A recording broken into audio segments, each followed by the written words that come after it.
The most terrifying sound in the Alaskan wilderness isn't a bear's growl. It's the snap of a twig right behind you, when you're supposed to be completely alone. I came to Portlock, a ghost town haunted by legends of a creature that hunts men. They call it the Nantiinaq, but the legend was wrong. The real monster that stalked me through the ruins wasn't some mythical beast. It was a man, and he was very, very real.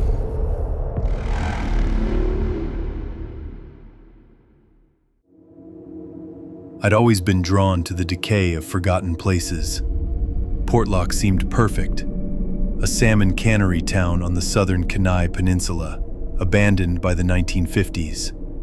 The official reason was simple economics, but the unofficial reason? Disappearances. Footprints too large for any man. Stories of the Nantiinaq, those who steal people. I figured it was folklore. My plan was simple. Get dropped off by boat, spend 2 days photographing the ruins and call for pickup. I had a satellite phone, bear spray, and the kind of arrogance you get from over-preparing. I thought the only real threat would be waking up to a grizzly.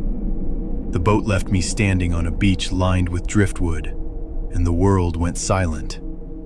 The shoreline stretched into a wall of spruce and rock. The only sound was water lapping against stone. Behind me, the town sagged into the forest. Buildings collapsed, roofs split open, moss choking the walls. The old cannery rusted in the distance, a hollow skeleton of metal. At first it was beautiful, peaceful. Late that afternoon, inside what used to be the bunkhouse, I found something that didn't belong. A can of beans. Not rusted, not 70 years old. Modern, clean inside. The boat captain had sworn I was the only drop-off in months. This wasn't supposed to be a popular spot. I tried to explain it away. Maybe a fisherman took shelter here. But for the first time, the silence felt wrong. Not peaceful, watchful. That night I set up a small tent near the shore, fire crackling in front of me.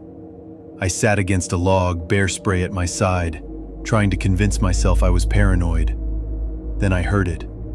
A single heavy step from the tree line. Then another. 2 legs. Slow, deliberate. I called out, "Hello?" Nothing. Just the crackle of fire and the sound of my own heartbeat hammering in my ears. The steps stopped. I didn't sleep a second. By morning, I'd made up my mind. One last sweep for photos, then an early pickup. I was inside a half-collapsed cabin when movement outside the window caught my eye. A dark figure darted behind the ruins of the cannery, broad-shouldered, too fast to be a casual hiker. At the creek, I found boot prints pressed deep in the mud. Large, ridged soles. Not mine. That's when the folklore stopped being a story. I wasn't alone. I wasn't exploring. I was trespassing. Panic set in. I grabbed my pack and ran. Every snapped branch in the forest sounded like it was behind me. Then it was. Footsteps, loud, deliberate, crashing through the brush, matching my pace. I sprinted through the ruins, lungs burning, branches whipping my face. For a moment I dared to look back. A man in dark, ragged clothes was chasing me. His face hidden in shadow, beard wild, posture relentless. I ducked into the cannery, heart slamming against my ribs. The air stank of rust and mold. I shoved myself behind a massive machine, pulled my knees to my chest, and covered my mouth. Boots hit concrete, echoing, slow, heavy. He was inside. His breathing was ragged, close enough I could feel it in my bones. He stopped just feet from where I hid. I thought he'd heard my heart. Then, he moved on, his steps fading deeper into the building. I waited until the silence stretched too long to bear, then crawled out. I left everything: my tent, my gear, even my camera. I moved as quietly as I could toward the shore, guided only by the sound of waves in the dark. On the beach, my hands shook so badly I could barely hit the buttons on my satellite phone. I sent an SOS with 3 words: emergency, pick up, now. The 2 hours I waited for the boat were the longest of my life. I sat hunched behind driftwood, staring at the tree line, convinced he was still there, watching.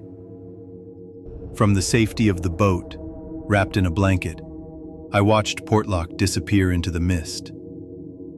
The captain told me about hermits and fugitives, men who vanish into the Alaskan wilds and guard their solitude like wolves. The troopers took my report, but a single set of boot prints in a ghost town miles from anywhere? In a land that vast, there was nowhere to even begin looking. I came to Alaska expecting my biggest fear would be the claws of a bear. I was wrong. The most terrifying thing out there wasn't a legend. It was a man. And I know he's still out there, waiting for the next person who comes looking for ghosts.